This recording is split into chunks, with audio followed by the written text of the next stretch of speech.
খায় আপনাদের এলাকার লোক? সুদ কাকে বলে জানেন তো? এখন সব এলাকায় পাওয়া যায়, না হলে তো আপনার বন্ধন লোন আর বিভিন্ন রকম লোন মা বোনরা জড়িত আছে। এগুলো মা বোনদেরকে বলবো খবরদার, বান্ধান লোন টান্ধান লোন কত রকমের লোন বেরিয়েছে, কালকে গিয়ে রিজার্ন দেবে। এই লোনে সুদের কারবার হয়, এই লোনে মুসলমান মা বোনদের জড়িত হওয়া হারাম আছে। একটা লোক আসছে আর হাত 10-12টা মহিলারা জমা হয়ে গেল, মনে হচ্ছে বাপরে আজকে মনে হয় টিকিট পেয়ে যাবে, লটারি লেগে যাবে।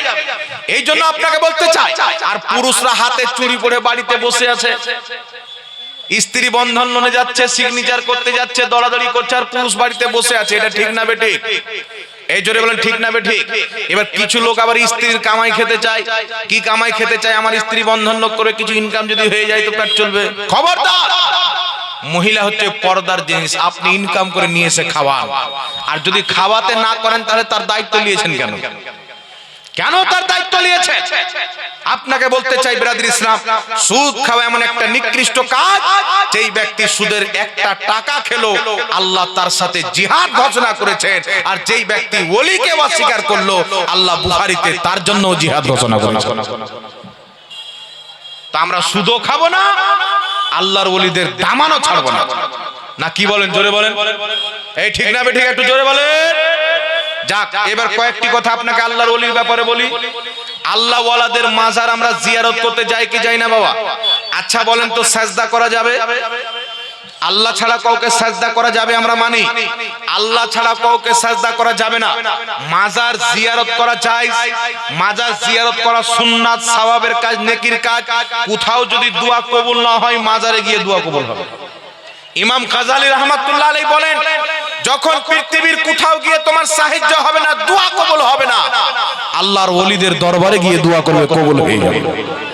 এর মার্কেটে কিছু মৌলবি বেরিয়েছে, আপনারা দেখে হবেন, যেহেতু বাঙালি আপনাদের বাড়ি, আপনাদের বাঙালি কিছু মৌলবি বেরিয়েছে। কেউ হাতি সুরের মতন, বর্ধমানের দিকে পোল্ট্রি মুরগি টাইপের মৌলবি বেরিয়েছে, দেখেছে? কলকাতার দিকে বেরিয়েছে। এ বেটা বলছে কি, যে আল্লাহ ওয়ালাদের দরবারে যদি কিছু পাওয়া যায় তো ফকিররা কোটরা নিয়ে বাইরে কেন দাঁড়িয়ে থাকছে? ফকির কোটরা নিয়ে বাইরে দাঁড়িয়ে আছে, ফকির পর্যন্ত জানে ভিতরে মরা মানুষটার কাছ থেকে কিছু পাওয়া যাবে না, ওই জীবিত মানুষের কাছে চাচ্ছে। কিন্তু এ গাধা জানে না যে ফকির জানে যে ওয়াহাবির এলাকাতে গিয়ে পাওয়া যাবে না, আল্লাহর ওলির দরবারে গিয়ে পাওয়া যাবে। তাই সেই কোটরাটা যে পাচ্ছে তো ওয়াহাবির বাপের দরবারে নয়, আল্লাহর ওলির মাজারে এসে। ও জানে যে মাজারের ওসিলায় আমাকে পাওয়া যাবে। আর বলছে কোন সাহাবী কি গিয়েছে মুসিবতে পড়ে ও মাজারে গিয়ে দোয়া করেছে, নবীর মাজারে গিয়েছে? তো হাদিস যখন পড়নি তো আহলে হাদিস নাম কেন দিয়েছো? আহলে ইয়াতিম নাম দিতে, আহলে ইহুদ নাম দিতে। হাদিস যখন তুমি পড়নি, আর পড়ার পরেও তোমরা যদি হাদিস লুকাও, অপেক্ষা করো কিয়ামতের, আর ওই কবরে যাওয়া আল্লাহ ছাড় দেয় কিন্তু ছেড়ে দেয় না। শুনেন বিরাদ ইসলাম, দুটি হাদিস আপনাকে শোনাচ্ছি। একটি হচ্ছে সুনানুদ দারমির মধ্যে, এই হাদিসের সনদ সহিহ। আরেকটি হচ্ছে মুসান্নাফে ইবনে আবি শাইবার মধ্যে।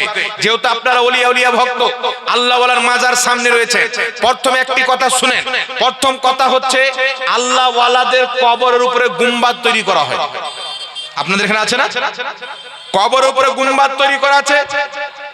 কিছু জোলহা মৌলবি বেরিয়েছে, আপনারা দেখে হবেন, বাংলাদেশে একটা মৌলবি আছে কাজ্জাব বিন ইহুদি, চিনেন? আব্দুর রাজ্জাক বিন ইউসুফ, দেখেছেন মৌলবিটাকে?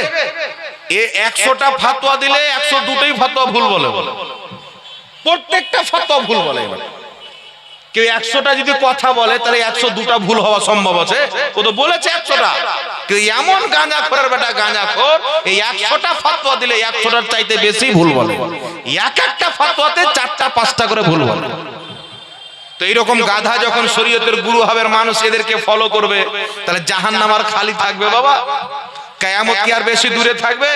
মানুষ বলছে আহলে হাদিস খুব বাড়ছে, ওয়াহাবি খুব বাড়ছে। আমি বললাম, মানুষের ভুল পথে যাওয়া মানে তো কিয়ামত নিকটে আছে। আল্লাহর নবী তো বলেছেন, যতদিন পর্যন্ত একজন মুসলমান থাকবে কিয়ামত আসবে না। ওয়াহাবি মুসলমান নয়, যেই ব্যক্তি ওয়াহাবি হয়ে গেল ইসলাম ছেড়ে ওয়াহাবি আলাদা মতবাদে চলে গেল। এই জন্য কিয়ামত নিকটে আছে বাবা। এখন আপনাকে বলি শুনেন, এরা মার্কেটে বেরিয়ে কি বলছে, নবী পাকের হাদিস, আল্লাহর নবী বলছেন আলী যাও, যত উঁচু কবর আছে, পাক্কি কবর, মূর্তি আছে, ভেঙে চুরমাচার করে দাও। এই হাদিস নিয়ে তারা কি বলছে, যে নবী কায়নাত সাল্লাল্লাহু আলাইহি সাল্লাম উঁচু কবর ভাঙতে বলেছেন, সব মাজার ভেঙে দাও। ইসলামে কোনো মাজার নাই। একে বলা হয় যে আদার ব্যাপারী আর জাহাজের খবর নিতে গেছে, বলছে সব মাজার ভেঙে দিতে হবে। কিন্তু পৃথিবীর মুসলমান শুনেন, আমার নবী যেইগুলো কবর ভাঙতে বলেছিলেন, মূর্তি ভাঙতে বলেছিলেন, ওগুলো কি ছিল? একটাও মুসলমানের কবর ছিল না। যদি কেউ বলে মুসলমানের কবর ভাঙতে বলেছে, তাহলে আল্লাহর নবীর জামানায় কি মুসলমানের কবর শরীয়ত বিরোধী তৈরি হবে? আমার নবী বাহায়াত আছেন, মুসলমানকে মাটি দেওয়া হচ্ছে, আর নবীর সামনে মুসলমানের কবর শরীয়ত বিরোধী তৈরি হবে, এটা সম্ভব আছে? কোনোদিন সম্ভব নয়। আমার নবী হতে দিবেন না। নবীর সামনে ভুল কাজ হলে অবশ্যই নবী সেটাকে নিষেধ করবেন, সঠিক কাজ হলে অবশ্যই নবী সেটাকে সাপোর্ট করবেন। তো আল্লাহর নবী কাদের কবর ভাঙতে বলেছিলেন? সারা পৃথিবীর ওয়াহাবিকে চ্যালেঞ্জ, একটা হাদিস দেখাও যে কোন সাহাবী কোন একজন মুসলমানের কবর ভেঙেছেন। বুখারী শরীফের হাদিস শরীফ হাজারো ব্যাখ্যার কিতাব আছে, মুসলিম শরীফের হাজারো ব্যাখ্যার কিতাব লেখা হয়েছে, একটা দেখাও যে আল্লাহর নবীর মাজারকে ভাঙতে বলেছেন। ওগুলো কাদের কবর ছিল? উঠাও কিতাব। বুখারী শরীফের অনেক ব্যাখ্যার কিতাব লেখা হয়েছে, তার মধ্যে গ্রহণযোগ্য ব্যাখ্যার কিতাব ফাতহুল বারী, লেখকের নাম ইমাম ইবনে হাজার আসকালানী। মুসলিম শরীফের ব্যাখ্যার কিতাব শারহে মুসলিম লিন নববী, ইমাম নববীর লেখা কিতাব। এইগুলি কিতাবের মধ্যে স্পষ্ট ভাবে হাদিসের ব্যাখ্যায় ইবনে হাজার আসকালানী লিখতেছে, আল্লাহর নবী যেইগুলি কবরকে ভাঙতে বলেছিলেন, মুশরিকদের কবর ছিল, কাফিরদের কবর ছিল। তাদের যখন কাফির মারা যেত, তার কবরকে পাক্কি করত, কবর উপরে তার স্ট্যাচু বানাতো, তার পুতলা বানাতো, মূর্তি বানাতো। আমার নবী মুস্তাফা মুশরিকদের কবর ভাঙতে বলেছেন। যদি কোনো ব্যক্তি এই হাদিসকে নিয়ে মুসলমানের কবরকে ভাঙে, সেই ব্যক্তি মুসলমানের তাওহীন করলো, অপমান করলো, তাদেরকে কষ্ট দিল। এটা হচ্ছে হাদিসের ব্যাখ্যা, যে মুশরিকদের কবর ভাঙতে বলেছে, মুসলমানদের কবর ভাঙতে বলেননি। কিন্তু এরা অপব্যাখ্যা করে নিজের বাপের ঘর থেকে ব্যাখ্যা করে বলছে মাজার ভেঙে দিতে হবে। জুতা খাই কি খাই না বাবা? এই জোরে বলেন, হাদিসের অপব্যাখ্যা করলে আর ঈমান থাকবে? ঈমান থাকবে? হাদিসের অপব্যাখ্যা করা মানে নবীর কথার অপব্যাখ্যা করা, ঈমান চলে যাবে। এই জন্য আপনাকে বলতে চাই, কিন্তু আল্লাহ ওয়ালা আমার নবী মুস্তাফার জামানায় যখন প্রথম সাহাবী যিনাকে জান্নাতুল বাকিতে দাফন করা হয়, প্রথম সাহাবী মুশরিকদের কবরকে ভাঙার পর ওই কবরস্থান যখন মুসলমানদের হয়ে গেল, আমার নবী মুস্তাফা যখন কবরস্থানকে নিলেন, সর্বপ্রথম সাহাবী যিনাকে জান্নাতুল বাকিতে দাফন করা হয়েছিল, তিনার নাম হযরতে উসমান বিন মাজউন রাদিয়াল্লাহু তাআলা আনহু। হযরতে উসমান বিন মাজউনকে আমার নবী মুস্তাফা দাফন করার পর সাহাবাকে বললেন, সাহাবী একটি পাথর নিয়ে এসো, যেন আমার সাহাবীর কবরের নিশানি রাখতে পারে। সাহাবায়ে কেরাম বললেন, একটা বড় পাথর দেখতে পেলাম। আমরা কয়েকজন সাহাবী মিলে পাথরটাকে চাড়লাম, কিন্তু চাড়তে পারলাম না। আল্লাহর নবী একা গিয়ে হাতটাকে সামটে জামার একা পাথরটা চেড়ে নিয়ে চলে আসলেন। কয়েকজন সাহাবী চাড়তে পারলেন, আমার নবী একা চেড়ে নিয়ে চলে আসলেন। তাই ইমাম আহলে সুন্নাত বলছেন, जिसे बारे दो आलम की परवाह नहीं, ऐसी बाजुओं की कुव्वत पे लाखों सलाम। আমার নবী মুস্তাফা চাড়ার পর কি করলেন? উসমান বিন মাজউন রাদিয়াল্লাহু তাআলা আনহুর কবরের মাথার সামনে পাথরটাকে অল্পটুকু গেড়ে রেখে দিলেন, চিহ্ন দিয়ে দিলেন, আর বললেন, আমার আহলে বাইতের মধ্যে যারা ইন্তিকাল করবে তাদেরকে আমি উসমান বিন মাজউনের কবরের পাশেই দাফন করব। সুবহানাল্লাহ বলা। একদিকে নবী ভাঙতে বলছেন, আরেকদিকে নবী এখানে চিহ্ন রাখছেন পাথর দিয়ে। তো বোঝা গেল কাফিরদের কবর নবী ভাঙতে বলেছেন, মুসলমানদের কবর নবী সাজাতে বলেছেন। চিহ্নত রাখতে বলেছেন। এই জন্য আল্লাহর নবী বলছেন কোন কবরের উপরে ইমারত তৈরি করিও না। ইমারত মানে কি? ইহুদি খ্রিস্টানরা মারা যেত, তার কবরে ওর উপরই একবারে আপনার পিলার খাড়ো করে দিত। তো যেখানে মেন কবর, এটা কবরের উপরে পিলার খাড়ো করা যাবে না, ইমারত তৈরি করা যাবে না, তবে তার চতুর সাইডে গুম্বাদ তৈরি করা যাবে। কিতাবটির নাম হচ্ছে বাদায়ুস সানায়ে। এই কিতাবের মধ্যে হাদিস, তারপরে আপনার আরো অসংখ্য কিতাবের মধ্যে তাবরানী শরীফের মধ্যে হাদিস রয়েছে। রাসূলে কায়নাত সাল্লাল্লাহু আলাইহি সাল্লামের সাহাবী হযরতে আব্দুল্লাহ ইবনে আব্বাস রাদিয়াল্লাহু তাআলা আনহু তিনি ইন্তিকাল করেছিলেন কুফার মাটিতে। মুহাম্মদ বিন হানফিয়া তিনার জানাজার নামাজ পড়িয়েছিলেন। তিনার 4 তাকবীরে জানাজার নামাজ পড়িয়ে তিনাকে মাটি দিয়েছিলেন। তিনাকে মাটি দেওয়ার পর হযরতে আব্দুল্লাহ ইবনে আব্বাসের কবরের উপরে সাহাবায়ে কেরাম গম্বুজ বানিয়েছিলেন। সুবহানাল্লাহ বলেন। কি বানিয়েছিলেন? গম্বুজ বানিয়েছিলেন। একাধিক হাদিস পাওয়া যায় বুখারী শরীফের মধ্যে, তালিক সূত্রে হাদিস রয়েছে। হযরতে হাসান মুসান্না যখন ইন্তিকাল করলেন, হযরতে ফাতেমা সুগরা তার কবরের উপরে গম্বুজ বানিয়ে কয়েক বছর তার কবরে থাকলেন। এই হাদিস থেকে বোঝা যায় মাজারে খাদিম রাখা পর্যন্ত জায়েজ আছে। যদি কোনো মাজারে বেশি লোক জিয়ারত করতে যায়, মানুষ যেন দেখতে পায়, কবরে পাও না দিয়ে দেয়, বেয়াদবি না হয়ে যায়, তার জন্য সেই মাজারে লাইটিং করা, আলোর ব্যবস্থা করা পর্যন্ত শরীয়তে জায়েজ আছে। জোরে বলতে হবে সুবহানাল্লাহ। এমনিতে কবরে লাইটিং করিয়েন না, কিন্তু এমন কবর আছে আল্লাহ ওয়ালাদের বেশি মানুষ জিয়ারত করে, লাইটের প্রয়োজন আছে, অন্ধকারে সমস্যা হবে কি হবে না, এই জন্য ওই কবরে লাইট লাগানো জায়েজ আছে। কবরের উপরে গম্বুজ তৈরি করা জায়েজ আছে। বিশ্ববিখ্যাত ইমাম কাসানি রাহমাতুল্লাহ আলাইহি বাদায়ুস সানায়ের মধ্যে লিখছেন আল্লাহর ওয়ালাদের কবরের উপরে গম্বুজ তৈরি করা শরীয়তে জায়েজ আছে। ইমাম ইবনে আবিদিন শামী বিশ্ববিখ্যাত ফকিহ, যাদের ব্যাপারে আল্লাহ কুরআন পাকে বলেছেন উলিল আমরে মিনকুম, হক্কানি ফকিহদের হুকুমকে মানো। ইমাম ইবনে আবিদিন শামী লিখতেছেন ফাতাওয়া শামী বাইরুত লেবাননের ছাপ, লিখছেন আল্লাহর ওলিদের কবরে, নবীর আহলে বাইতের কবরের উপরে, হক্কানি আলিমদের কবরের উপরে গম্বুজ তৈরি করা লা ইয়াকরাউ, কোনো সমস্যা নাই। জোরে বলতে হবে সুবহানাল্লাহ। আর একটু জোরে হবে না সুবহানাল্লাহ? এটা সারা পৃথিবীতে। কিন্তু ভারতবর্ষে কিছু মৌলবি কি বলছে, আমি যদি আর 15 বছর বাঁচি তাহলে মাজারে যত গুমুঞ্জুগ আছে সব ভেঙে দেব। তো তোর বাপ যে 80 বছর বাঁচলো, তো মাজারে কি ছিলে নিল নাকি বলেন? ওর বাপ তো 80 বছর বেঁচে নিয়েছে, কি করে নিয়েছে? এটা বাংলাদেশ নয়, এটা হচ্ছে ভারত।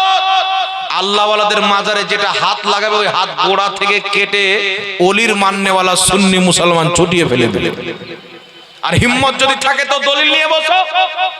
বর্ধমানের দেওবন্দি হোক, বাহার কোথাকার দেওবন্দি হোক, ময়দানে বসো, আমরা প্রমাণ করব আহলে সুন্নাত ওয়াল জামাত আল্লাহর ওলিদের কবরের উপরে গম্বুজ তৈরি করা যায়। এটা আমাদের বানানো ইসলাম নয়, এটা সাহাবায়ে কেরাম থেকে প্রমাণিত। জোরে বল সুবহানাল্লাহ। আমার আপনার নবী সাল্লাল্লাহু আলাইহি সাল্লামের মাজারের প্রায় কমবেশ 100 বছর পর এক সাইডের প্রাচীর ভেঙে গেল। দ্বিতীয়বার খোদাই করতে আরম্ভ করা হলো সুন্দর করে প্রাচীর তৈরি করার জন্য। খুঁড়তে খুঁড়তে একটি পা বেরিয়ে গেল। কেউ বলছেন নবী পাকের পাও, কেউ বলছেন উমরের পাও, কেউ বলছেন আবু বকর সিদ্দিকের পাও। এমনি সময় একজন তাবিঈ এসে বলছেন এটা হচ্ছে উমরে ফারুকের পাও, আমি উমরে ফারুককে দেখেছি, আমি চিনি, এটা হযরতে উমরে ফারুকের পাও। 100 বছর পর হযরতে উমরে ফারুকের পাও বেরিয়ে এসেছিলেন, আর নবীর মাজারের একটা প্রাচীর ভেঙে গেছিলেন। দ্বিতীয়বার তাবেঈন সাহাবা ওটাকে বানিয়েছেন। তো সাহাবায়ে কেরামের মাযহাব কি? আল্লাহর নেক বান্দাদের কবরের চতুর সাইডে প্রাচীর দেওয়া, উপরে গম্বুজ তৈরি করা, এটা সাহাবার মাযহাবেও জায়েজ আছে। জোরে বল সুবহানাল্লাহ। ভারতে মিথ্যা প্রচার করে যে ভারত বাংলাদেশ ছাড়া কোথাও মাজার নাই, বলে কি বল না বাবা? এই জোরে বলেন, বলে কি বলে না? বলে ভারত বাংলাদেশ ছাড়া কোথাও মাজার নাই। আচ্ছা বলেন তো বাবা, ইরাকে মাজার আছে কি নাই? ইরাকে চলে যান, ইরানে চলে যান, ফিলিস্তিনে চলে যান, পাকিস্তান তো আছেই, আপনার চলে যান কি দেশটার নাম, মিশরে চলে যান, যেখানে বিশ্বের সবচাইতে বড় ইউনিভার্সিটি জামে আজহার রয়েছেন, যেখানে পড়েছে আজহারি বলে। ওই মাদ্রাসার আজুবাজুতে কায়রাতে ইমাম শাফি, ইমাম বদরুদ্দিন আইনি, বড় বড় ইমামদের মাজার তৈরি করা আছে। সারা পৃথিবীতে এমন কি যে সৌদি আরবের মাটিতে 1922 সালে সালের পূর্বে জান্নাতুল বাকিতে মা ফাতেমার কবরের উপরে, উসমান গনির কবরের উপরে, ইমামে হাসানের কবরের উপরে সুন্দর গম্বুজ তৈরি করা ছিল। জোরে বলুন সুবহানাল্লাহ। যুগ যুগ থেকে মুসলমান, সারা পৃথিবীর মুসলমানের আকীদা। কিন্তু বর্তমানে ইংরেজদের দালাল আমেরিকার তৈরি করা ওয়াহাবি মতবাদ এসে আমেরিকার দ্বীনকে প্রতিষ্ঠিত করতে চায় ইসলামের নামে। তারা বলে আল্লাহর হাত পাও রয়েছে, গোশত মাংস রক্ত রয়েছে, আল্লাহর আকার আকৃতি রয়েছে। কিন্তু ইসলামের আকীদা হচ্ছে আল্লাহ হলো নিরাকার। এই জন্য এরকম জঘন্য লোক থেকে ঈমানকে বাঁচাইতে হবে। 8 রাকাত তারাবি বলবে, 20 রাকাত কষ্ট হচ্ছে, 8 রাকাত পড়া জায়েজ আছে, 8 রাকাত পড়ো। কিন্তু বিরাদরি ইসলাম 8 রাকাত পড়ুক আর 8000 রাকাত পড়ুক, ও কত রাকাত নামাজ পড়ে দেখে লাভ নাই। তারা লিখেছে, তাদের গুরু ওয়াহিদুজ্জামান লিখতেছে আল্লাহ পাকের হাত পা আছে মানুষের মতো। এটা শিরক কি শিরক নয়? আল্লাহর হাত পা আছে মানুষের মতো, এটা শিরক নয়? তাদের গুরু নবাব সিদ্দিক হাসান খাঁ গোপালী সে লিখতেছে আহলে হাদিসদের সবচাইতে বড় ইমাম যে আল্লাহ পাক আসমান থেকে জমিনের নামে আর উঠে সিঁড়ির মতো করে, যেমন মানুষ নামে আর উঠে তেমন আল্লাহ নামে আর উঠে। তারা বলেন নবীর ওসিলা নেওয়া শিরক। এগুলো কোরআন হাদিস বিরোধী আকীদা। এদের আকীদার মধ্যে শিরক পাওয়া যায়, কুফরি পাওয়া যায়। তো 8 রাকাত পড়ুক, 8000 রাকাত পড়ুক, যদি নবীর বেয়াদব হয় তার নামাজ কবুল হবে? ইবলিসের 6 কোটি বছর নামাজ কবুল ছিল, আদমের বেয়াদবি করলো, সব নামাজ বেকার হয়ে গেল, শয়তান হয়ে গেল। আজকে তো তাদের নামাজ কবুল নয়, নবীর বেয়াদবি করে। বলছেন নবী ফাতেমাকে বাঁচাতে পারবে না, বলছেন নবী আয়েশাকে কিয়ামতে চিনতে পারবে না, বলছেন নবীর নিজের খবর থাকবে না। তো আমাদের কি উপকার করবে? নবীর মুখ দিয়ে দুর্গন্ধ বের হতো, নবীর কবরে মরা মানুষ পড়ে আছে। এই গুস্তাখে রাসূলের না নামাজ কবুল আছে না তার ঈমান কবুল আছে। আল্লাহ তাবারাক ওয়া তাআলা সারা পৃথিবীকে জানিয়ে দিয়েছেন जो नबी का नहीं वो हमारा नहीं। একটু জোরে হবে না বলো সুবহানাল্লাহ। আচ্ছা পিছেকার ভাই একটু বলেন তো সুবহানাল্লাহ। নারে তাকবীর, হাত উঠে নারে তাকবীর, নারে রিসালাত, নারে রিসালাত, নারায়ে হায়দারি, নারায়ে গাউসিয়া, নারায়ে খাজা, मसलके आला हजरत, उलमाए अहले सुन्नाह, वली का दामा, गौसे आजम का दामा। हे माशाअल्लाह सुभान। আপনারা তাহলে জেগে আছেন বাবা, বৃষ্টি হতে পারে কিন্তু আপনাদের শোনার জজবাটা আছে আলহামদুলিল্লাহ। কয়েকটি কথা আপনাদের সম্মুখে বলি বাবা, অনেক রাত্রি হচ্ছে, আমার পরে আরো একজন বক্তা আসবে মনে হয়, সারা রাত্রি মনে হয় চলবে না, কি বলেন? কয়েকটি গুরুত্বপূর্ণ কথা আপনার সামনে বলে দিই। আল্লাহ ওয়ালাদের মাজার আমরা জিয়ারত করি, কেউ আজমির শরীফ যায়, কেউ বিভিন্ন জায়গাতে গিয়ে জিয়ারত করে। জান কি জান না আপনারা? এই জোরে বলেন জান কি জান না? কিছু মার্কেটে জোলহা মৌলবি বেরিয়েছে, আলিম নামের সালিম, এরা বেরিয়ে বলে আজমির শরীফ জিয়ারত করতে যাওয়া যাবে না, বাগদাদ শরীফ জিয়ারত করতে যাওয়া যাবে না। ওই যে দলিল কি? বলছে আল্লাহর নবী বলেছেন 3টি জায়গা ব্যতীত অন্য কোথাও জিয়ারত করতে যাওয়া নিষিদ্ধ, হারাম নাজেজ বলে দেয়। ওই 3টি জায়গা কি বলবে? একটি হচ্ছে কাবা শরীফ, একটি হচ্ছে মসজিদে নবী মদিনা শরীফে, একটি হচ্ছে মসজিদে আকসা ফিলিস্তিনে। এই 3টি জায়গা ছাড়া কোথাও সফর করতে যাওয়া যাবে না। ওই মোল্লাকে জিজ্ঞাসা করবেন যে তাজমহল কয়বার গিয়েছিস? তাজমহল কয়বার গিয়েছিস? তাজমহল যাওয়া যাবে, আল্লাহর ওয়ালাদের মাজার যাওয়া যাবে। তবে একটু লক্ষ্য করে শুনে, হাদিসের অপব্যাখ্যা করছেন। এই হাদিসের ব্যাখ্যায় ইমাম মালিক বলেছেন, ইমাম নববী বলেছেন, কি বলেছেন? যে কোন ব্যক্তি যদি আপনার গ্রামে মসজিদ আছে, আপনাদের পশ্চিম মেদিনীপুর তো এটা নাকি বলেন, পশ্চিম মেদিনীপুরের লোক বলছেন আমাদের পশ্চিম মেদিনীপুরে নামাজ পড়ার চাইতে আমরা যদি দিল্লি জামা মসজিদে গিয়ে নামাজ পড়ি তো নেকি বেশি মিলবে। এই নিয়তে দিল্লি জামা মসজিদ নামাজ গিয়ে যাওয়া হারাম, যে এখান থেকে বেশি নেকি মিলবে। কিন্তু সারা পৃথিবীতে একমাত্র কেউ যদি নিয়ত করে আমার গ্রামের মসজিদ চাইতে আমি যদি কাবা ঘরে গিয়ে নামাজ পড়ি সওয়াব বেশি পাওয়া যাবে, এটা জায়েজ আছে, আসলে সওয়াব বেশি পাওয়া যাবে।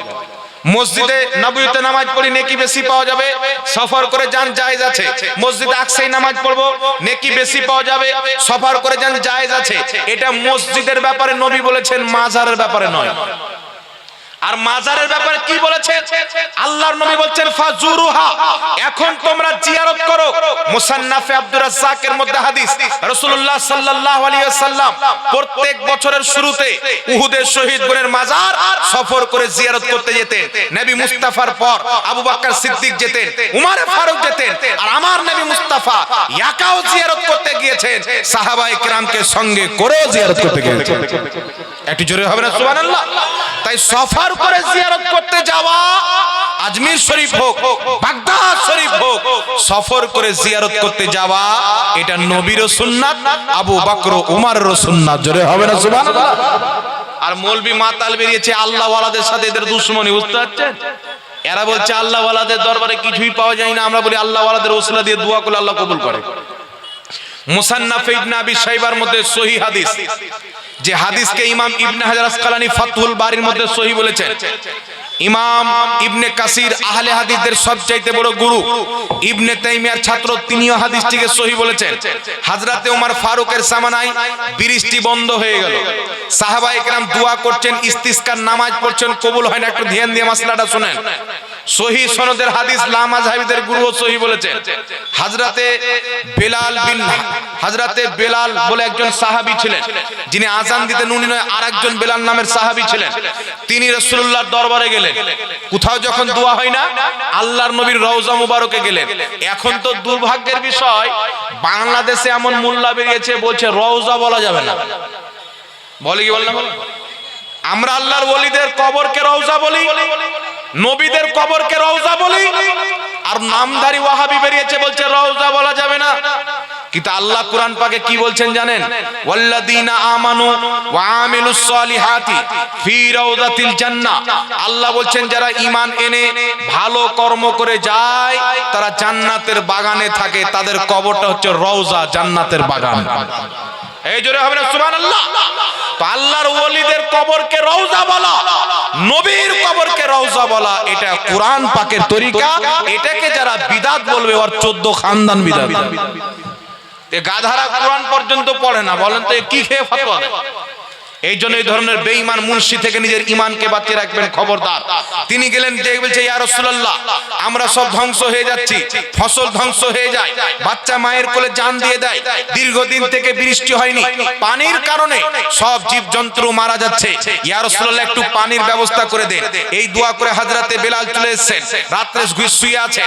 আল্লাহর নবী স্বপ্নে এসে বলছে বেলাল আমার সালাম উমরকে দিও আর বলিও যে বৃষ্টি হবে। হযরতে বেলাল উমরে ফারুককে এসে বললেন আল্লাহর নবী আপনাকে সালাম দিয়েছেন, বলেছেন বৃষ্টি হবে। হযরতে উমরে ফারুক যেমনই কথাটি শুনলেন চোখ দিয়ে পানি বেরিয়ে গেল। আর আল্লাহর নবী বলেছেন বৃষ্টি হবে। হযরত উমর ফারুক দেখছেন সঙ্গে সঙ্গে আসমান থেকে রিমঝিম বৃষ্টি বর্ষিতে আরম্ভ করেছে। এত বৃষ্টি হয়েছে যে ক্ষেত খালিয়ান আবাদ হয়ে গেছেন, পশু পাখি নিজের পিপাসাকে বুঝিয়েছেন। জোরে বলেন সুবহানাল্লাহ। তাহলে সাহাবায়ে কেরাম মুসিবতে পড়ে কোথাও গিয়ে দোয়া যখন কবুল হয়নি, আল্লাহর নবীর রওজাতে গিয়ে দোয়া করেছে কি করেনি বাবা? এই জোরে বলেন দোয়া করেছে কি করেনি? সুনানুদ দারমির মধ্যে সহিহ হাদিস, আরেকবার মদিনাতে বৃষ্টি বন্ধ হয়ে গেল, সাহাবায়ে কেরাম দোয়া করছেন, ইস্তিসকার নামাজ পড়ছেন, বৃষ্টি হয় না। মায়েশার কাছে গিয়ে বললেন আম্মা জান আমরা দোয়া করছি বৃষ্টি হয় না, এখন উপায় কি? মায়েশা বলছেন নবী রওজাতে চলে যাও, আল্লাহর নবী রওজার সামনে ছাদকে একটু ফুটো করে দাও, যেমনই সূর্যের তাপ নবীর রওজাতে সূর্যের আলো পড়বে সঙ্গে সঙ্গে বৃষ্টি আরম্ভ হবে। সাহাবায়ে কেরাম তাই করলেন, নবীর রওজার সামনেকার ছাদকে হটিয়ে দিলেন, আর সূর্য যেমনই ছায়া সূর্যের আলো রাসূলুল্লাহর রওজাতে পড়েছেন, সঙ্গে সঙ্গে বৃষ্টি আরম্ভ হয়ে গেছে। এই জন্য পৃথিবীর মানুষ সাহাবায়ে কেরাম কোথাও গিয়ে যখন দোয়া কবুল হয়নি, মুহাম্মদ রাসূলুল্লাহর রওজাতে গিয়ে কবুল হয়েছে। আরেকটি কথা আপনাকে বলি, যাদের মাধ্যম দিয়ে আমরা হাদিস পেয়েছি, হাদিস ইমাম ইবনে হিব্বান রাহমাতুল্লাহ আলাইহি, যিনি অসংখ্য কিতাব লিখেছেন, সহিহ ইবনে হিব্বান সহিহ হাদিসের কিতাব লিখেছেন। ইমাম ইবনে হিব্বানের একটি কিতাব আস-সিকাত, এই কিতাবের মধ্যে লিখছেন যে হযরতে রাজা আলী নবীর আওলাদ আহলে বাইতের একটা সন্তান, তিনি বলছেন রাজা আলীর কবরে যারা দোয়া করে তাদের দোয়া আল্লাহ কোনোদিন ফিরিয়ে দেয় না, কবুল হয়ে যায়। সুবহানাল্লাহ। ইমাম যাহাবী রাহমাতুল্লাহ আলাইহি আহলে হাদিস ওয়াহাবিদের লাইব্রেরিতে তিনার কিতাব পাবেন, সিয়ারু আলামিন নুবালা। সেই কিতাবের মধ্যে লিখছেন ইমাম বুখারীর যেখানে কবর রয়েছেন ওই জায়গা কাজাকিস্তানের মাটিতে ইমাম বুখারী রাহমাতুল্লাহ আলাইহির কবর রয়েছে। ওখানে বৃষ্টি যখন বন্ধ হয়ে গেল, বড় বড় আলিম, বড় বড় মুহাদ্দিস, বড় বড় হাফিজ কান্নাকাটি করে দোয়া করছে, ইস্তিসকার নামাজ পড়ছেন মাঠে গিয়ে, বৃষ্টি হয় না। রাত্রে বেলা স্বপ্নে একজন বুজুর্গ ব্যক্তি দেখছেন যে আল্লাহ পাক স্বপ্নে কি দেখাচ্ছেন যে তোমরা ইমাম বুখারীর মাজারে গিয়ে তার ওসিলা দিয়ে বৃষ্টি চাও, আল্লাহ তোমাদেরকে বৃষ্টি দিবেন। সকাল হয়েছে, ওই মুহাদ্দিস ব্যক্তি ইসলামিক বাদশার নিকটে গিয়ে বলছেন আমি রাত্রে স্বপ্নে দেখেছি ইমাম বুখারীর মাজারে গিয়ে যদি দোয়া করি তার ওসিলায় বৃষ্টি হবে। বাদশা বললেন স্বপ্নটা তো খুব ভালো, চলো দেখি আমরা যাই। বড় বড় মুহাদ্দিস আলিমে দ্বীন ইমাম বুখারীর রওজাতে গেলেন, যাওয়ার পরে দোয়া করছে আল্লাহ বিভিন্ন জায়গায় দোয়া করেছি, তুমি আমাদের দোয়া কবুল করনি, বৃষ্টি দাওনি। আজ তোমার নেক বান্দা ইমাম বুখারীর কবরে এসে তার মাজারে এসে দোয়া করছি, ইমাম বুখারীর ওসিলায় আমাদের দোয়া কবুল করো, আমাদেরকে বৃষ্টি দান করো। ইমাম যাহাবী সিয়ারু আলামিন নুবালা কিতাবের মধ্যে লিখতেছেন এত রিমঝিম করে বৃষ্টি হতে আরম্ভ করলো, কয়েকদিন পর্যন্ত তারা ইমাম বুখারীর মাজার থেকে বের হতে পারেনি। সুবহানাল্লাহ। এত রিমঝিম করে বৃষ্টি হতে আরম্ভ হয়েছে। এই জন্য ইমাম যাহাবী বলছেন আদ-দুআ ওয়া মুস্তাজাবুন ইনদা কুবুরিল আমবিয়া ওয়াল আউলিয়া। আল্লাহ ওয়ালাদের মাজারে নবীগণের রওজাতে যেই দোয়া করা হয় ওটা 100% কবুল হয়ে যায়। জোরে বলতে হবে সুবহানাল্লাহ। আমাদের কাছে সহিহ হাদিস আছে, আমাদের কাছে দলিল আছে, মুহাদ্দিস এর প্রতি আমল করেছেন, সাহাবা এর প্রতি আমল করেছেন। নবীর হাদিস যেই দিকে, সুন্নি মুসলমান সেই দিকে। আর যারা বলে মাজারে গিয়ে কোনো লাভ নাই, দোয়া কবুল হয় না, একটা দলিল দেখা। এই যে বর্ধমানের পোল্ট্রি মুরগি ফাড় ফাড় ফাড় ফাড় করছে, ওর বাপের লেখা কিতাব ফাতাওয়া দারুল উলুম দেওবান, ওই দারুল উলুম দেওবান ফাতোয়ার কিতাবের মধ্যে লেখা আছে আল্লাহর ওলিদের মাজারে তাদের ওসিলা দিয়ে দোয়া করা মুস্তাহাব নেকির কাজ। জোরে হবে না সুবহানাল্লাহ। তো নিজের বাপ দাদার কিতাবকে পড়ে না, নিজের ধর্ম তৈরি করেছে। আমরা আল্লাহ ওয়ালাদের মাজার গিয়ে জিয়ারত করা, তাদের ওসিলা দিয়ে দোয়া কবুল হয়, এটা আমাদের তৈরি করা ধর্ম নয়, এটা সাহাবার দেওয়া ধর্ম, মুহাদ্দিসদের দেওয়া ধর্ম, সালাফদের দেওয়া ধর্ম।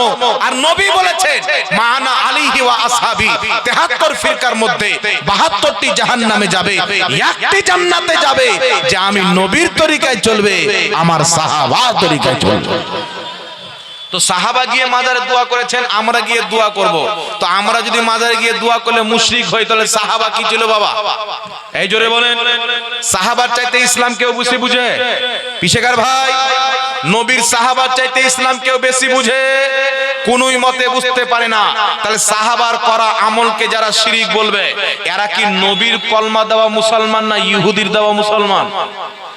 জোরে বলেন। ইহুদির। আমাকে একজন জিজ্ঞাসা করছেন হুজুর আপনি যে ইহুদির দালাল বলছেন প্রমাণ করতে পারবেন? আমি তাকে দুটি ভিডিও পাঠালাম, ভিডিও পাঠার পরে বলছে হুজুর আসলেই তো শালারা ইহুদির দালাল। আমেরিকার পার্লামেন্টে বলছে যে আমরা এত টাকা তাদেরকে দিই, ওয়াহাবি মতবাদকে আমাদের কাজ করে কি করে না, মুসলমানের দ্বন্দ্ব লাগায় কি লাগে না, ঝামেলা লাগায় কি লাগায় না, বলছে আমাদের কাজ ভালো হচ্ছে। এই যে আমেরিকার ফান্ডিং নিয়ে মসজিদ তৈরি করে দিল, ফ্রিতে বাংলাতে কিতাব দিয়ে দিল, এদের প্রত্যেকটা কিতাবের মধ্যে জালিয়াতি রয়েছে। এই জন্য খবরদার, ফ্রিতে কিতাব দিলে নেবেন না, তাদের কিতাবকে পড়বেন না। যদি কেউ জবরদস্তি দেয় আপনার গ্রামের যোগ্য আলিমকে দিয়ে দিবেন, কারণ এরা হাদিস লিখবে আলাদা, হাদিসের অনুবাদ করবে আলাদা, কুরআন পাকের আয়াত লিখবে আলাদা, ব্যাখ্যা করবে আলাদা। আমরা আহলে সুন্নাত ওয়াল জামাত 2024-25 এর ব্যাখ্যা মানি না। আমরা আহলে সুন্নাত ওয়াল জামাত কুরআন হাদিসের ওটাই ব্যাখ্যা মানি। হাজারো বছর পূর্বে যেই ব্যাখ্যা মুহাদ্দিসিনে কিরাম করে গেছেন, মুফাসসির করে গেছেন, সাহাবা করে গেছেন, যেইভাবে কুরআন হাদিস নবীর সাহাবা এবং মুহাদ্দিসরা মানতো, ওইভাবে আজ সুন্নি মুসলমানরা মানে। আর আমরা ওইভাবে মানবো না, কি বলেন? আর আমেরিকা যেইভাবে মানতে বলছেন ওইভাবে মানা যাবে? একে একে ইহুদির আকীদা ভরবে। আল্লাহর আকার আকৃতি আছে ইহুদির আকীদা, খ্রিস্টানের আকীদা, কিন্তু আজকে ইসলামের নাম দিয়ে মোল্লা চাপাচ্ছে আর কোরআনের আয়াতের অপব্যাখ্যা করছে। বলছে আল্লাহ কোরআনে হাত বলেছে, হাত থাকলে তো আকার থাকবে। আচ্ছা বলেন তো বাবা, একটা গাছ, গাছ আছে কি নাই? একটা পাথর, আমার নবী কলমা পাঠ করিয়েছেন পাথরকে, তো পাথরের কি মুখ আছে? পাথরের চোখ আছে? জোরে বলে। তো এখন যদি কেউ বলে যে নবী যেই পাথরকে কলমা পড়িয়েছিলেন তার মুখ আছে, দাঁত আছে, জিহ্বা আছে, মানা যাবে? আল্লাহ হাত বলেছেন তাই যে আকার আকৃতি আছে নয়, আল্লাহ হাত বলে নিজের সিফাতকে, নিজের কুদরতকে বুঝিয়েছে। তাই আল্লাহর আকার আকৃতি যদি কোনো মৌলবি মানে, ওই মৌলবি মুসলমান থাকবে না, তার বক্তব্য শোনা চলবে না, তার পিছে নামাজ পড়া চলবে না, তার কাছে মাসলা মাসাইল নেওয়া চলবে না। একমাত্র 72 জাহান্নামী ফিরকাকে বাদ দিয়ে সুন্নি জান্নাতি ফিরকা দলে মৌলবিদের বক্তব্য শুনতে হবে, তাদের কাছ থেকে মাসলা মাসাইল নিতে হবে। বল সুবহানাল্লাহ। আরেকটি মাসলা আপনাকে বলি, এরা কেন ইহুদি খ্রিস্টানদের দালাল? আচ্ছা বলেন তো বাবা, মুসলমান যখন আল্লাহর কাছে চায় কিভাবে চায়? নিজের দুইখানা হাতকে উত্তোলন করে চাই, ঠিক না বেঠিক? আমার নবী সাল্লাল্লাহু আলাইহি সাল্লাম বলছেন, যখন তোমরা আল্লাহর কাছে কোনো কিছু চাইবে, দোয়া করবে, নিজের দুইখানা হাতকে উত্তোলন করবে। কারণ কি জানেন? যারা আল্লাহর দরবারে হাতকে উত্তোলন করে দেয়, আল্লাহ তাদের খালি হাতকে ফিরিয়ে দেয় না। কিন্তু এরা মার্কেটে কি প্রচার করছে জানেন? মায়েশা বলছেন নবী পাক যখনই দোয়া করতেন নিজের দুইখানা হাতকে উত্তোলন করতেন। তিরমিজি শরীফের মধ্যে সহিহ হাদিস, আল্লাহর নবী দুয়ার শেষে নিজের হাতকে নিজের চেহারাতে বুলিয়ে নিতেন, চেহারাতে মাসা করতেন। এই জন্য আমরা হাত উত্তোলন করে দোয়া করি, দুয়ার শেষে চেহারাতে হাতখানাকে বুলিয়ে নিই, এটা নবী পাকের সুন্নাত। কথা বুঝতে পারছেন? কিন্তু এরা মার্কেটে কি প্রমাণ করছে? নামাজের পর হাত তুলে দোয়া করা যাবে না, জানাজার পর দোয়া করা যাবে না, দাফন করার পর হাত তুলে দোয়া করা যাবে না, জালসাতে হাত তুলে দোয়া করা যাবে না। এক কথা, হাত তুলে দোয়া করা বিদআত। আমি এক জায়গায় হাত তুলে দোয়ার ব্যাপারে বক্তব্য দিচ্ছিলাম, একটা আমাকে চিঠি দেওয়া হয়েছে, হুজুর হাত তুলে দোয়া করা যাবে না। আমি বাড়ি গিয়ে মাকে বলো, মা আমার পাঁওকে পাংখাতে বাঁধো, হাত তুলে দোয়া করা যাবে না, আমি পাঁও তুলে দোয়া করব। বলেন তো বাবা, হাত তুলে দোয়া করা যাবে না, পাঁও তুলে দোয়া করা যাবে? কথা বলেন। আমার নবী শরীয়তে জায়েজ করেছে। এখন কয়েকটা হাদিস আপনাকে শোনাচ্ছি, একটু লক্ষ্য করেন। আল্লাহর নবী সাল্লাল্লাহু আলাইহি সাল্লাম কি বলেছেন? মাজমাউস যাওয়াইদের মধ্যে হাদিস, হাকিম আল মুস্তাদরাকের মধ্যে হাদিস, মুজামুল কাবির লিত তাবরানির মধ্যে হাদিস, একাধিক কিতাবের মধ্যে হাদিসটি সহিহ সনদে বর্ণিত হয়েছে। আল্লাহর নবী সাল্লাল্লাহু আলাইহি ওয়াসাল্লাম বলছেন, যখনই মুসলমান দলবদ্ধভাবে নিজের হাতকে আল্লাহর দরবারে উত্তোলন করে, একজন দোয়া করবে, বাকি সবাই আমিন বলে, আল্লাহ পাক তাদের দোয়া কারেন্টের মতন কবুল করেন। তারা দুয়ার মাধ্যমে যা চাইবে আল্লাহর প্রতি তা দেওয়া ওয়াজিব হয়ে যায়। আমার নবী হাদিসে বলে দিলেন, যখনই মুসলমান দলবদ্ধ হবে, সবাই মিলে হাতকে উত্তোলন করবে, একজন দোয়া করবে, বাকি সবাই আমিন বলবে, আল্লাহ তাদের দোয়া অবশ্যই কবুল করবে। এই হাদিস দ্বারা সবাই মিলে হাত তুলে দোয়া করা জায়েজ প্রমাণ হয় না নাজায়েজ? এই জোরে বলেন, জায়েজ প্রমাণ হয় না নাজায়েজ? এখন ওয়াহাবি মোল্লা আপনাকে ধোঁকা দিবে, যেমন শয়তান ধোঁকা দিয়েছিল, এখনো ধোঁকা দিচ্ছে, তেমন এদের কাজ হচ্ছে ধোঁকা দেওয়া। বলবে এই হাদিসের নবী বলেছেন সবাই মিলে হাত তুলে দোয়া করবে, একজন দোয়া করে বাকি সবাই আমিন বলবে। এখানে জানাজার পর কোথায় আছে? এখানে দাফন করার পর কথা কোথায় আছে? ফরজ নামাজের পর কোথায় আছে? জালসাতে কোথায় আছে? আমি বললাম, আমার নবী যদি বলতেন যে ফরজ নামাজের পর সবাই মিলে হাত তুলে দোয়া করলে আল্লাহ দোয়া কারেন্টের মতন কবুল করে নেবে, তাহলে হাদিসটা শুধু ফরজ নামাজের জন্য নির্ধারিত হয়ে যেত। আমার নবী যদি বলতে জালসার শেষে বা জালসার মিডিলে সবাই মিলে হাত তুলে দোয়া করলে আল্লাহ কবুল করে নেবে, তাহলে দোয়াটা জালসাতেই সীমাবদ্ধ হয়ে যেত।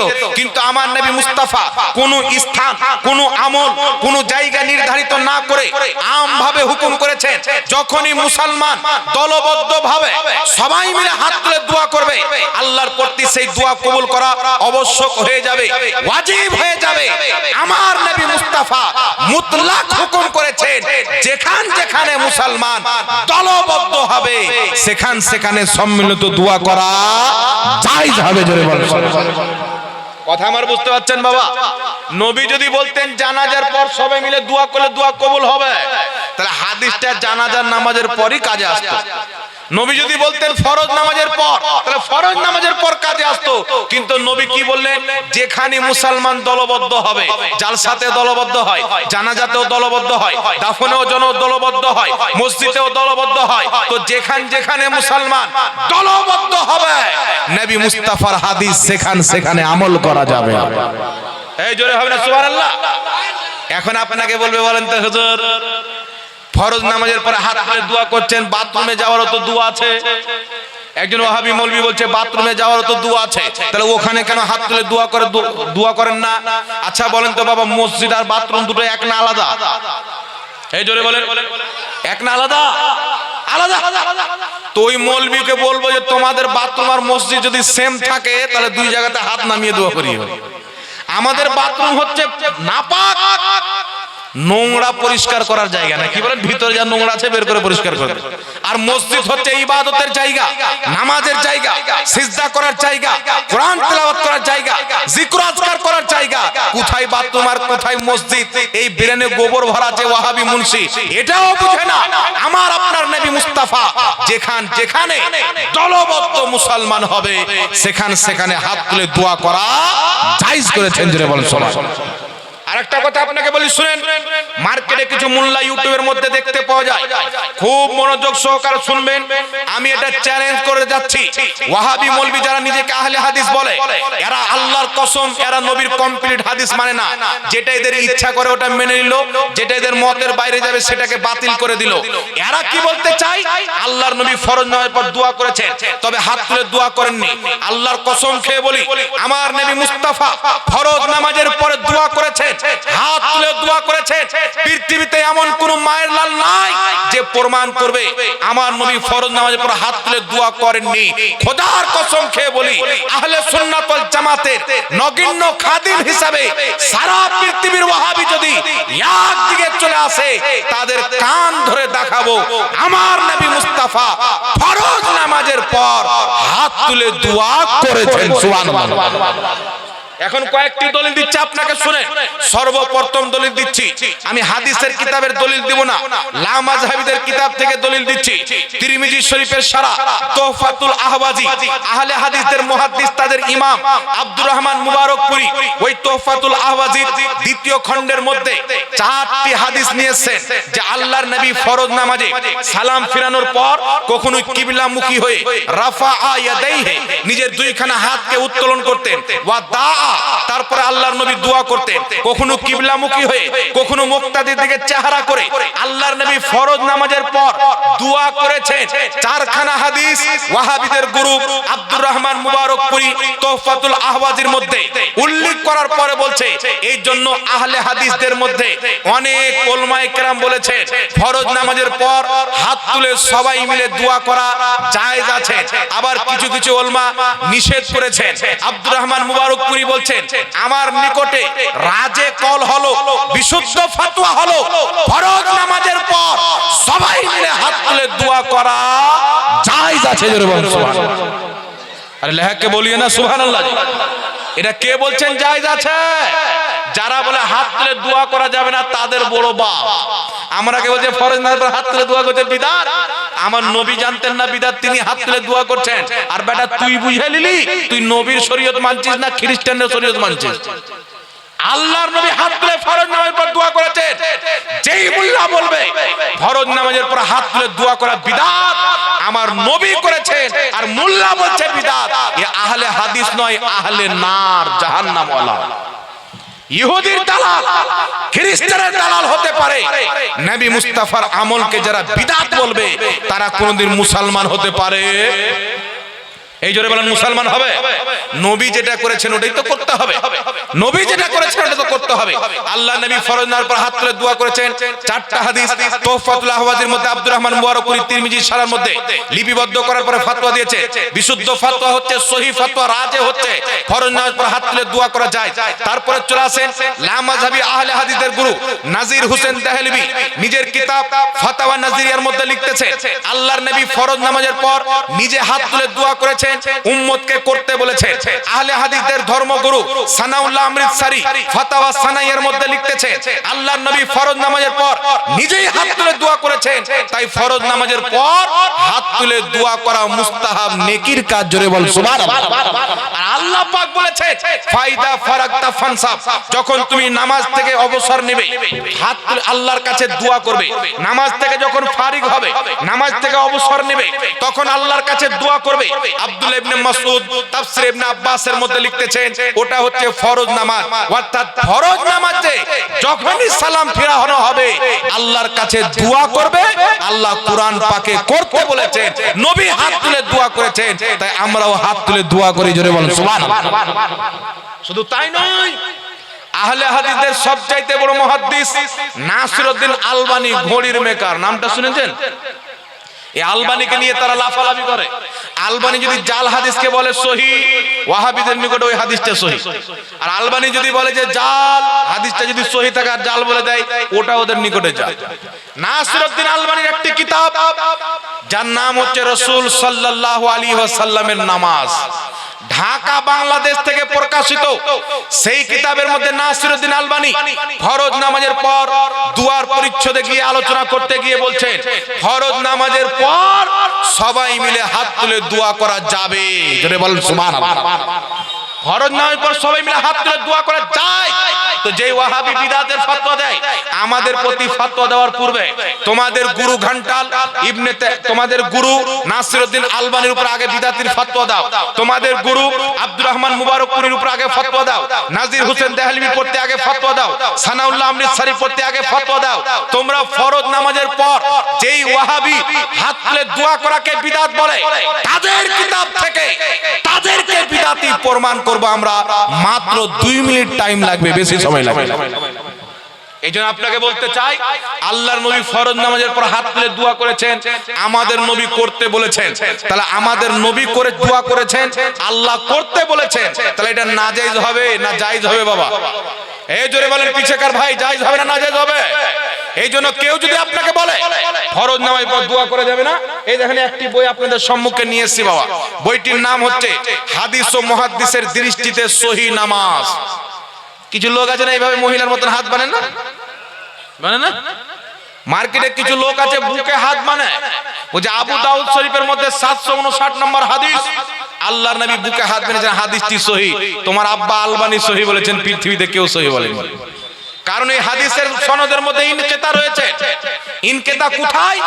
এই হাদিসের বর্ণনাকারী তাউস রাহমাতুল্লাহ আলাইহি, তিনি বলছেন নবী বুকে হাত বেঁধেছেন। তাউস নবীকে দেখেনি, নবীকে দেখেননি, উনি সাহাবীকে দেখেছেন। আর নবীর কথা বলছেন, মিডিলে সাহাবীর নাম মেনশন করেননি।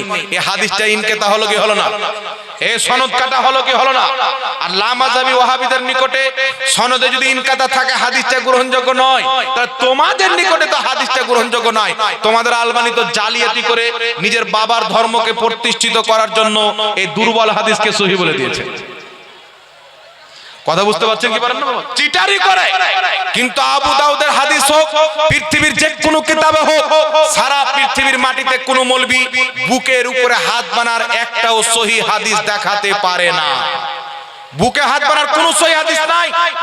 তারা দুটো হাদিস সবচেয়ে বেশি দলিল পেশ করে, আবু দাউদের হাদিস পেশ করে। এই আবু দাউদের হাদিসটা আপনার আহলে হাদিসদের সবচাইতে বড় গুরু পাকিস্তানের জুবের আলী জাই মুদাল্লিস রাবির প্রতি যে কিতাব লিখেছে, সেই কিতাবের 12 পৃষ্ঠার মধ্যে হাদিসটিকে যঈফ বলেছে। তারপরে সহিহ ইবনে খুজাইমার হাদিস, আল্লাহর নবী বুকে হাত বেঁধেছে, সেই হাদিসটাকে জুবের আলী জাই নিজেই যঈফ বলেছে। আর শুধু তাই নয়, বুকের উপরে হাত বানার কোনো সহিহ হাদিস নাই। তাই ইমাম মালিক বুকে হাত বানা মাকরু। ইবনে তাইমিয়া আহলে হাদিসদের গুরু, যারা বুকে হাত বানে তাদেরই ইমাম। ইবনে তাইমিয়া সিফাতুস সালাত কিতাবের মধ্যে লিখছে বুকের উপরে হাত বানা মাকরু। ইবনে কাইয়িম ইবনে তাইমিয়ার ছাত্র, আহলে হাদিসদের গুরু, তিনি বলছেন বুকে হাত বানা মাকরু। মাকরু মানে কি? শরীয়তে অপছন্দনীয় জিনিস। তো যেই জিনিসটা শরীয়তে অপছন্দনীয় মাকরু, সেটাকে কেউ যদি সুন্নাত মনে করে বুকে হাত বানায়, এটা জায়েজ হবে না নাজায়েজ হবে? এই জোরে বলেন জায়েজ হবে? স্পষ্ট বিদআত হবে। কিন্তু নাভির নিচে হাত বানা কোথায় আছে?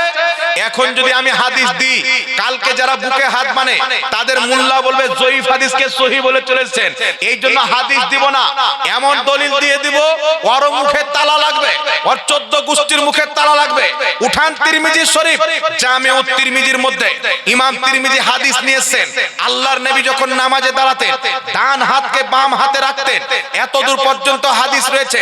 তারপরে ইমাম তিরমিজি লিখতেছেন নবী পাকের অসংখ্য সাহাবী, অসংখ্য তাবী, আহলুল ইলম, সাহাবীদের মধ্যে যারা সবচাইতে বেশি জ্ঞানী গুণী, তাবেঈনদের মধ্যে যারা সবচাইতে বেশি জ্ঞানী গুণী, হযরত ইমাম তিরমিজি লিখছেন তাদের মত হচ্ছে নাভির নিচে হাত রাখতে হবে।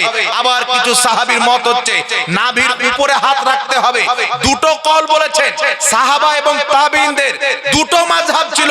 একটি হচ্ছে ডান হাত বাম হাতে রেখে নাভির নিচে রাখবে, আরেকটি হচ্ছে নাভির উপরে রাখতে হবে। তাই আমরা আহলে সুন্নাত ওয়াল জামাত, সাহাবায়ে কিরাম, তাবেঈনগণ যারা ইলম ওয়ালা সাহাবী, সমস্ত সাহাবীর মধ্যে সবচাইতে যারা জ্ঞানী গুণী, তাবেঈনদের মধ্যে সবচাইতে যারা জ্ঞানী গুণী, তারা ডান হাতকে বাম হাতে রেখে কোথায় রাখতে হবে? বলছেন নাভির নিচে রাখতে হবে। এই জোরে হবে না সুবহানাল্লাহ? এবার আপনারা বলেন আহলুল ইলম সাহাবী, ইলম ওয়ালা সাহাবী, ইনারা বলছেন নাভির নিচে রাখতে হবে বা নাভির উপরে রাখতে হবে, বুকে নয়। এই জন্য দেখবেন কাবা ঘরের ইমামরা নাভির উপরে হাত বানায়, এইভাবে বুকে হাত বানায় না, দেখেছেন না? জি, তো নাভির উপরে নাভির নিচে হাত রাখতে হবে। আহলে হাদিসদেরকে বলবো যারা বুকে হাত বানায়, যে আবু দাউদের হাদিসকে তো সহি বলছো বেটা, তো আবু দাউদের হাদিসকে নিয়ে কোন সাহাবী বুকে হাত বেঁধেছেন একটা হাদিস দাও। একজন সাহাবী বুকের উপর হাত বেঁধেছেন, একটা হাদিস কোন মায়ের দেখাতে পারে না। কিন্তু অসংখ্য সাহাবী নাভির নিচে হাত বাঁধতেন, অসংখ্য সাহাবী নাভির উপরে হাত বাঁধতেন। দুটোই কল তিরমিজির মধ্যে লেখা আছে। তোমরাও তিরমিজিকে মানো, আমরাও তিরমিজিকে মানি। আর সাহাবীদের মধ্যে যারা জ্ঞানী গুণী, তারপরে তাবেঈন, তো বুঝা গেল যারা নাভির নিচে হাত বাঁধে তাদের নামাজ হচ্ছে মুহাম্মদ রাসূলুল্লাহর সাহাবীর নামাজের মতো। এবার আপনারা বলেন তো আহলুল ইলম সাহাবী হাজারো আছেন, হাজারো সাহাবী নবীকে যেইভাবে নামাজ পড়তে দেখেছেন সেইভাবে পড়বেন। কারণ নবী বলছেন আমি যেইভাবে নামাজ পড়বো তোমরা সেইভাবে নামাজ পড়ো। আল্লাহর নবী সওমে বেসারে রোজা রাখতেন, সাহাবীও রাখতে আরম্ভ করলেন, তো নবীকে ডাকে ডাকে অনুসরণ করতেন সাহাবায়ে কেরাম। আমার নবী বুকে হাত বাঁধবেন আর সাহাবা নাভির নিচে হাত বাঁধবে, এটা হতে পারে? এই হতে পারে? তো ইমাম তিরমিজি শরীফে লিখছেন আহলুল ইলম সাহাবীদের মত হচ্ছে নবী নাভির নিচে হাত বেঁধেছে, নাভির নিচে হাত বাঁধতে হবে। অবশ্যই সাহাবায়ে কেরাম নবীকে নাভির নিচে হাত বাঁধতে দেখেছেন, তাই ইমাম তিরমিজি কিতাবের মধ্যে লিখেছেন অসংখ্য সাহাবা বলেছেন নাভির নিচে হাত বাঁধতে হবে। সুবহানাল্লাহ। এই জন্য নাভির নিচে হাত বানাটা হচ্ছে সুন্নাত। কি? এই জোরে বলেন, নাভির নিচে হাত বানা সুন্নাত, বুকের উপরে হাত বানা মাকরুহ। বুকের উপরে হাত বানা কি মাকরুহ? এর কোনো দলিল নাই, যত হাদিস আছে সব জয়ীফ হাদিস। আর লামাযহাবীদের চরিত্র হলো ঘুরিয়ে ঘাড়িয়ে জয়ীফ হাদিসকে সহি দিয়ে বিভ্রান্তি তৈরি করো। এই জন্য এদের ছক্কর থেকে বাঁচবেন। খবরদার, নাভির নিচে হাত বাঁধবেন, বুকে হাত বাঁধবেন না। বুকে হাত বেঁধে ইবাদত করা ইহুদিদের তরিকা। কাদের তরিকা? ইহুদিরা এইভাবে হাত বেঁধে নামাজ পড়ে। আপনি দেখবেন মোবাইলে চেক করবেন ইহুদিদের নামাজ, এইভাবে হাত বেঁধে তারা নামাজ পড়ে। তো আহলে হাদিসরা হচ্ছে ইহুদিরা তাদেরকে তৈরি করেছে। এই জন্য এদের আকীদা, ইহুদিদের আকীদা আল্লাহর আকার আকৃতি আছে। এরা কোরআন পাকের অপব্যাখ্যা করে মানুষকে এতদিনে শিখাচ্ছে যে আল্লাহর আকার আকৃতি আছে, কিন্তু চিরদিন থেকে মানুষের আকীদা কি আল্লাহ নিরাকার।